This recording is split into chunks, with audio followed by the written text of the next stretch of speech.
할렐루야.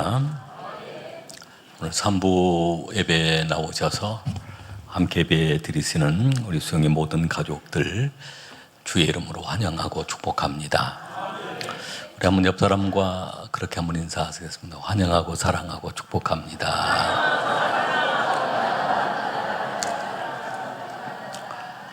우리 찬양대도 찬양을 할 때마다 얼마나 좀 그렇게 은혜스럽게 하시는지 감사합니다.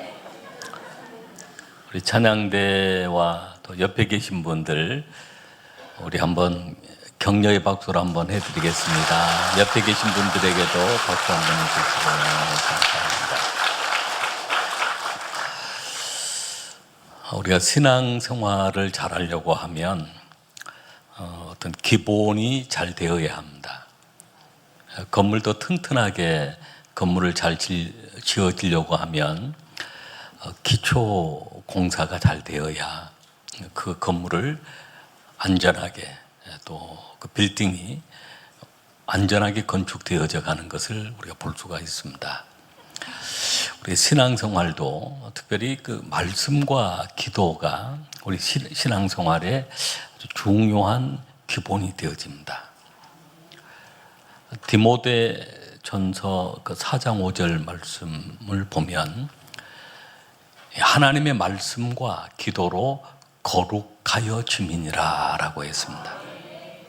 우리가 요한계시록 1장 3절 말씀처럼 이 애언의 말씀을 읽는 자와 듣는 자와 그 가운데 기록한 것을 지키는 자들이 복이 있나니 때가 가까움이라 라고 했어요. 그래서 말씀을 통해서 우리 신앙이 견고하게 세워져 가고 기도를 통해서 새의 양 날개 같습니다. 한쪽 날개만 가지고는 창공을 힘있게 날아 올라갈 수가 없습니다. 새가 양 날개가 있어야 날개짓을 하면서 창공을 나를 수 있는 것처럼 신앙도 양 날개라고 하면 말씀과 기도입니다. 그래서 특별히 우리 육신을 위해서 오늘 우리에게는 육신의 양식이 필요하고 또 육신의 호흡이 필요합니다. 그래야 우리가 살아갈 수 있는 것입니다. 영적인 삶도 영의 양식은 하나님의 말씀입니다. 말씀을 부지런히 잘 먹어야 하고요. 또 영의 호흡은 바로 기도인 것입니다. 그 호흡을 통해서 우리가 영적인 호흡을 통해서 수많은 기도 응답의 은혜를 받게 되어집니다. 예수님께서 기도에 대해서 가르치시면서 비유로 말씀을 하시는데 그 비유라고 하는 것은 어떤 사물이나 어떤 사실들을 더 쉽게 이해시키기 위해서 비유를 통해서 설명을 하시는 것입니다. 예수님은 진리의 말씀을 가르치시면서 아주 쉽게 이해할 수 있도록 많은 비유를 사용하셨습니다. 설교도 좀 더 쉽게 이해하도록 하기 위해서 여러 가지 비유나 예화를 통해서 그 말씀을 이해하도록 돕는 그런 예화를 사용하기도 합니다. 그러니까 예화 그 이야기 자체가 중요한 것이 아니라 그 얘기를 통해서 성경을 이해하도록 돕는 역할을 하게 되어지는 것입니다. 오늘 우리가 봉독한 말씀 속에는 예수님께서 기도를 가르치시면서 우리 항상 기도해야 한다. 낙심하지 말고 기도해야 된다는 것을 가르치시면서 비유로 한 가부의 얘기를 소개하고 있습니다. 어느 도시에 한 가부가 살고 있었는데 가부는 남편이 돌아가신 분입니다. 돌아가신 분이죠. 그래서 성경에는 고아와 가부를 불쌍히 여겨야 한다고 늘 가르치고 말씀하신 내용입니다. 이 가부가 남편이 돌아가시고 난 다음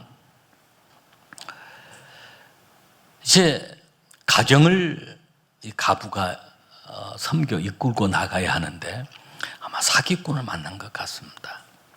억울한 일을 당한 것 같습니다. 남편에게 받은 모든 유산도 다 잃어버리고 심지어는 아들마저도 종으로 팔려가게 된 그런 상황이 되었습니다. 너무나 억울해서 살 길이 없어서 그 성읍의 그 도시에 한 재판관이 있었는데 재판관을 찾아가서 자신의 억울한 문제를 해결해 달라고 간청을 했습니다. 그런데 이 재판관은 아주 불의한 재판관, 하나님을 두려워하지도 않고 사람을 아예 무시해버리는 그런 재판관이었습니다. 가부가 늘 찾아가서 재판관에게 나의 이 원수를 통해서 이 억울함을 해결해 달라고 그렇게 호소해 보지만 여전히 그 재판관은 들어주지 아니한 것입니다.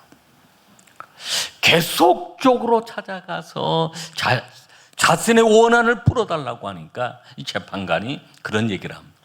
나는 하나님을 두려워하지도 않고 사람을 무시하지만 이 여자가, 이 가부가 계속적으로 찾아와서 나를 괴롭게 하니 내가 이 원한을 풀어주겠다.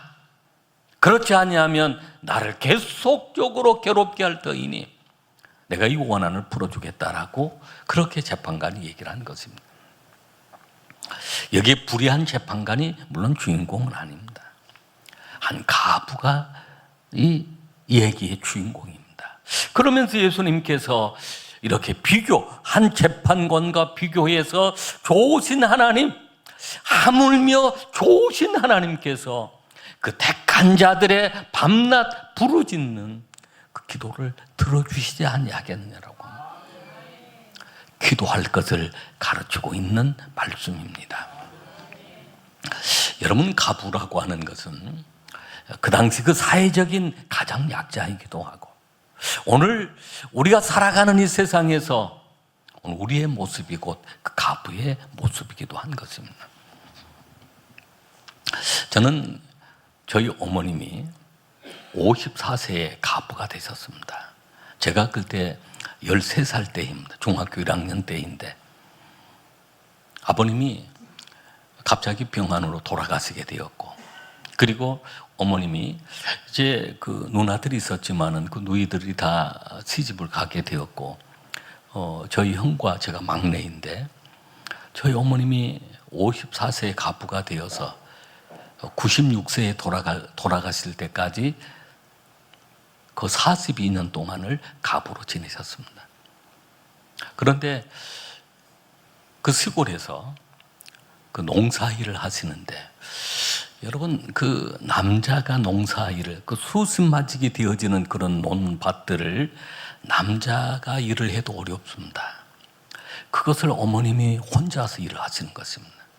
그런 광경을 늘 지켜보고 그 일을 돕고 했었는데 밤이 되어지면 엎드려 기도하시든지 그러다가 훌쩍훌쩍 그렇게 우는 그 모습을 보게 됩니다. 얼마나 힘드셨어요. 그렇게 우셨을까. 가끔 지금도 이렇게 우리 연세 많으신 우리 어머님들을 보면, 어르신들을 보면 그 마음이 생각나기 때문에 더 사랑스럽기도 하고 참 귀하신 분들이라는 그런 생각을 하게 되어집니다. 그런 힘든 여정은 어느 가족이든지 다 있을 수 있는 일입니다. 그리고 오늘 우리가 살아가면서 그런 원수를 만나거나 사단 마귀의 어떤 공격을 만나거나 또 무서운 질병이 찾아오거나 어떤 경제적인 어려움을 당하거나 할 때 오늘 이 한 가부처럼 오늘 우리에게는 좋으신 하나님이 계신다는 것입니다. 여러분, 우리 가정에 그 아버지의 역할이, 그 남편의 역할이 사실은 중요합니다. 그 가정을 보호하는 보호자이기도 하고 어떻게 생각하면 가정의 여러 가지 경제 활동들, 과거의 그 시골 그 농사일은 특별히 남자의 노동력이 없이는 하기 어려운 그런 일들이기도 합니다. 여러분, 우리 가정의 그 남편들, 또 아버지들, 또 소중하게 여겨야 하고, 그래서 정말로 남편이 건강하게 살아가야 하고, 또 건강하게 일을 해야 하고, 또 건강하게 가정을 보호하고 지키는 그런 역할을 해야 합니다. 그래서 더욱 소중한 분들이 또 남편이기도 하고 아버지이기도 하고, 그리고 또 어머니가 그 역할을 대신하기 때문에 어머니들이 얼마나 소중한 분들이십니까? 오늘 이러한 얘기를 통해서 주님은 기도를 가르치시는데, 우리가 어떻게 기도해야 하나님이 응답해 주시는가, 여기에 5가지 원리를 오늘 예수님은 우리에게 그 비유를 통해서 말씀을 하고 계십니다. 오늘 저와 여러분의 기도가 응답받는 기도가 될 줄로 믿습니다. 하나님이 응답해 주실 줄로 믿습니다. 첫 번째는 담대하게 나아가야 합니다. 하나님 보좌 앞으로 담대하게 나아가야 합니다. 봉독한 말씀 2절 말씀을 우리 한번 2절과 3절 말씀을 같이 읽겠습니다. 이르시되 어떤 도시에 하나님을 두려워하지 않고 사람을 무시한 재판장이 있는데, 그 도시에 한 가부가 있어 자주 그에게 가서 내 원수에 대한 나의 원한을 풀어주소서 하되. 예수님은 이 비유를 통해 불의한 재판장이지만 좋으신 하나님이 오늘 우리에게 계신다는 것입니다. 오늘 한 가부는 자신의 억울한 문제를 해결하기 위해서, 자신의 해결할 수 없는 거리의 문제를 해결받기 위해서, 그 재판장은 어떤 재판장입니까? 하나님을 두려워하지도 않고 사람을 무시해버리는 그런 재판장임에도 불구하고 담대하게 찾아 나아갔던 것처럼, 오늘 우리는 세상을 창조하신 창조주 하나님, 오늘 우리를 사랑하신 하나님 앞에 우리는 담대하게 나아가야 되는 것입니다. 히브리서 4장 16절 말씀에 이렇게 말씀하고 있습니다. 그러므로 우리는 긍휼하심을 받고 때를 따라 돕는 은혜를 받기 위하여 은혜의 보좌 앞에 담대히 나아갈 것이니라 라고 했습니다. 우리가 살아가면서 우리는 하나님의 긍휼하심을 받아요. 때를 따라 돕는 은혜가 필요합니다. 그래서 우리는 담대히 은혜의 보좌 앞으로, 하나님 보좌 앞으로 우리는 나가야 되는 것입니다. 기도 응답의 그 은혜는 우리가 하나님께 나올 때, 하나님께서 오늘 우리의 작은 신음소리까지도 들어주시고 도와주시는 것입니다. 두 번째는 항상 기도했습니다. 항상 기도하라고 말씀한, 쉬지 말고 기도하라고 말씀한, 포기하지 말고 계속 기도하라고 말씀하십니다. 우리 1절 말씀 같이 읽겠습니다. 예수께서 그들에게 항상 기도하고 낙심하지 말아야 할 것을 비유로 말씀하여, 기도하는데 데살로니가전서 5장 16절 18절에 보면 항상 기뻐하라, 쉬지 말고 기도하라, 범사에 감사하라, 이는 그리스도 예수 안에서 너희를 향하신 하나님의 뜻이니라 라고 했습니다. 쉬지 말고 기도하라는 것입니다. 이것이 하나님의 뜻이다. 오늘 항상 기도하라, 항상 기도하고 낙심하지 말라, 절망하지 말라, 포기하지 말라. 기도에 대한 항상 기도에 대한 말씀이 3절에 보면 한 가부가 자주 그에게 갔. 우리는 하나님께 자주 나아가야.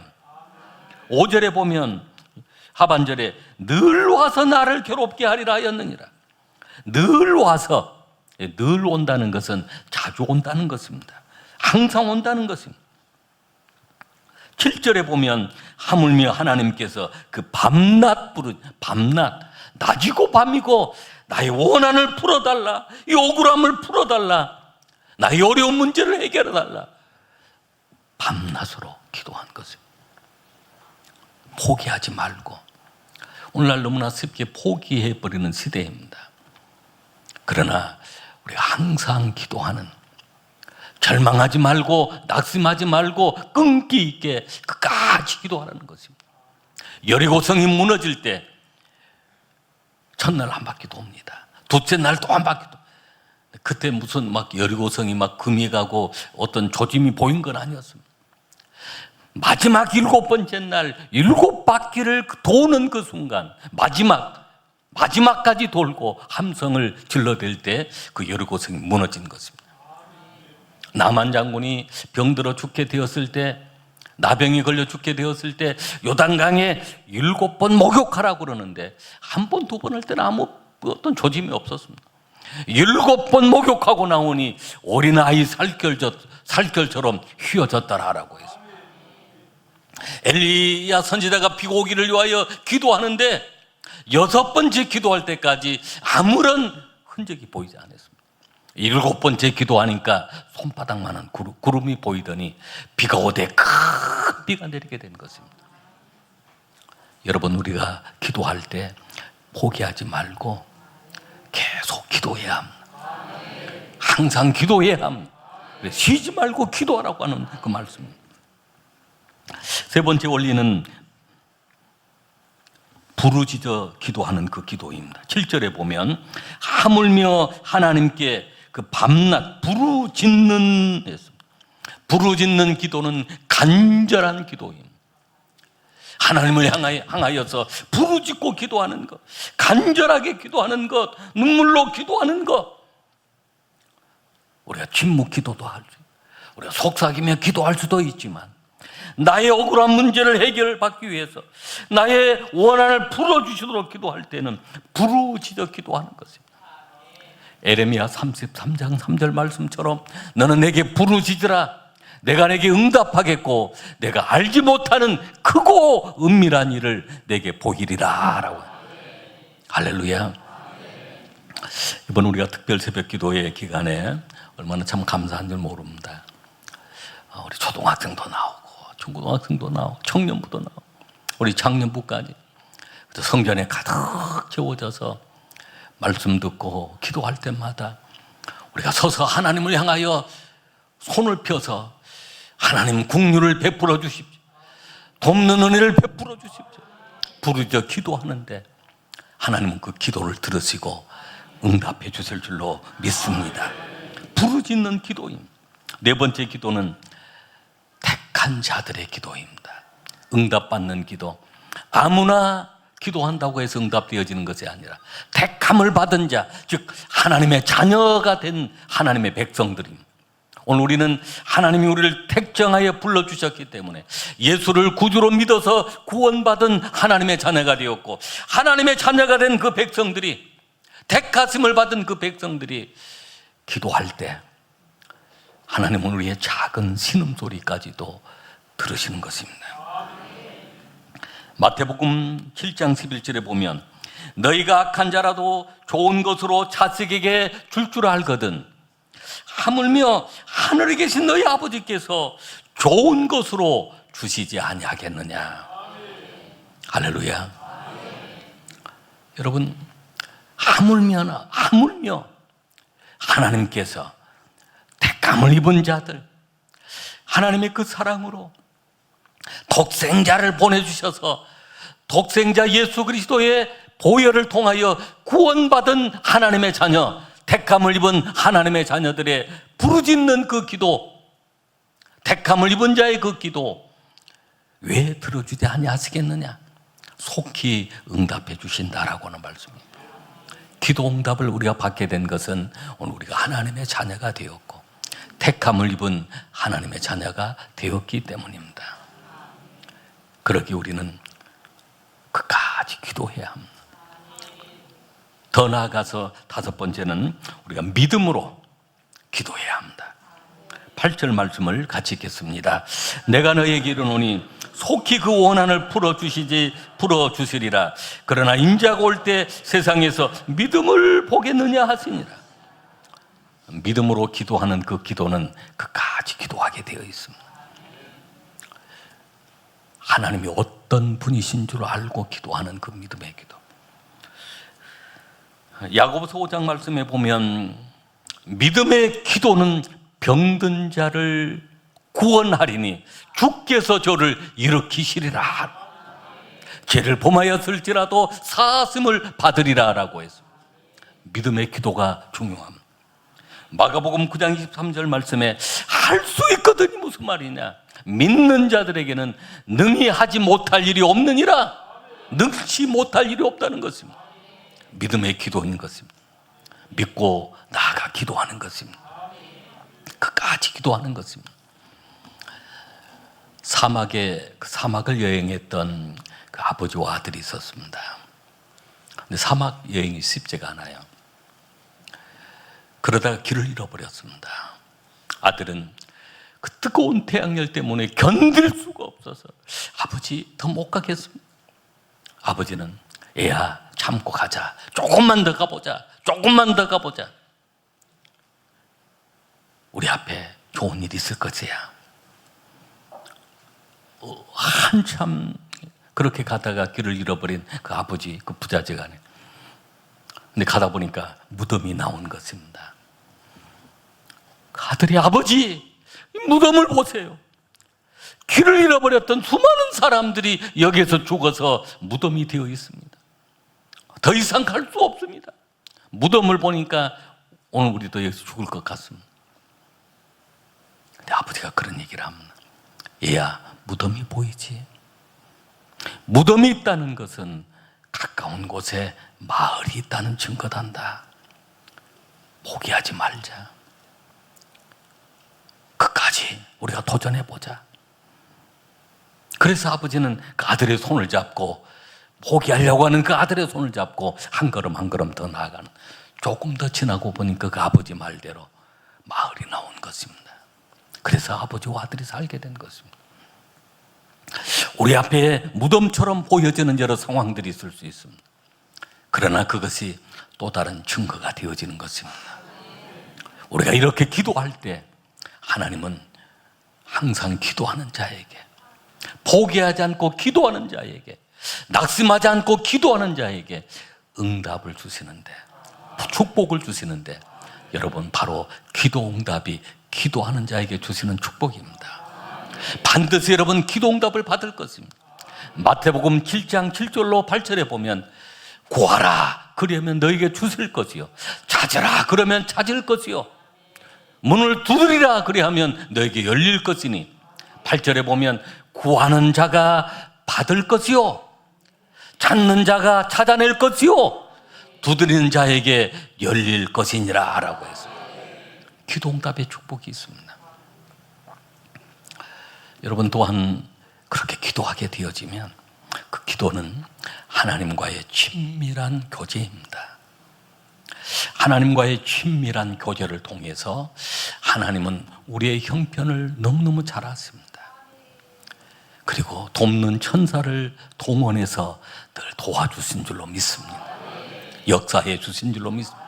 병마가 떠나가게 하고 내 힘으로 해결할 수 없는 그 어려운 문제들 하나하나 다 해결해 주시는 것입니다. 그리고 기도하는 자에게 주시는 축복은 마지막 때를 준비하는 것입니다.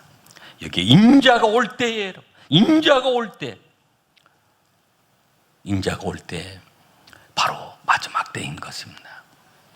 오늘날 세상 여러 가지 기후 변화나 여러 가지 징조들이, 무서운 징조들이 많이 일어납니다. 우크라이나의 전쟁으로 수십만 명이 죽는 일이 오늘 이 시대에 일어나고 있습니다. 최근에는 모로코라고 하는 나라에 지진이 일어났습니다. 수천 명이 죽었습니다. 수만 명이 실종되어 있습니다. 그게 오늘 이 시대에 일어나고 있습니다. 정말로 최근에는 리비아라고 하는 나라에 큰 홍수가 내렸습니다. 노아의 홍수를 방불할 만큼 그런 홍수가 내렸습니다. 하루 동안에 내린 그 홍수가 무려 10,000명이 넘는 사망자가 나와서 수만 명이 실종이 되어 있습니다. 해안가에는 수많은 시신들이 떠다니고 있습니다. 나라 이름이 그 리비아, 그 비아라고 하는 리비아. 그래서 비가 왔는지 약간 큰 비가 왔어요. 여러분, 이런 상황들은 마지막 때의 어떤 징조들의 모습이기도 합니다. 기도하는 자는 바로 인자가 올 때를, 주님이 오시는 그날을 준비하는 믿음인 것입니다. 오늘 우리는 더욱 깨어 있어야 할 때의 힘을 우리는 우리 나타나는 그런 징조들을 통해서 우리 깨닫게 되어지는 것입니다. 말씀을 정리하려고 합니다. 어려운 시대를 살아가고 있습니다. 오늘 주님은 우리에게 기도하라, 항상 기도하고, 그래도 낙심하지 마, 절망하지 마, 너의 기도를 내가 들어줄 것이야, 담대하게 하나님께 나아가라고 합니다. 항상 기도하라고, 포기하지 말고 기도하라고 하십니다. 부르짖어 간절히 기도하라고 하십니다. 오늘 선택받은 자, 하나님의 자녀가 된 우리의 기도를 들어주신다라고 약속합니다. 그리고 더 나아가 오늘 우리는 믿음으로 기도하는 것입니다. 믿고 기도하는 것입니다. 응답의 축복이 여러분의 삶 속에 임하시게 될 줄로 믿습니다. 기도하시겠습니다.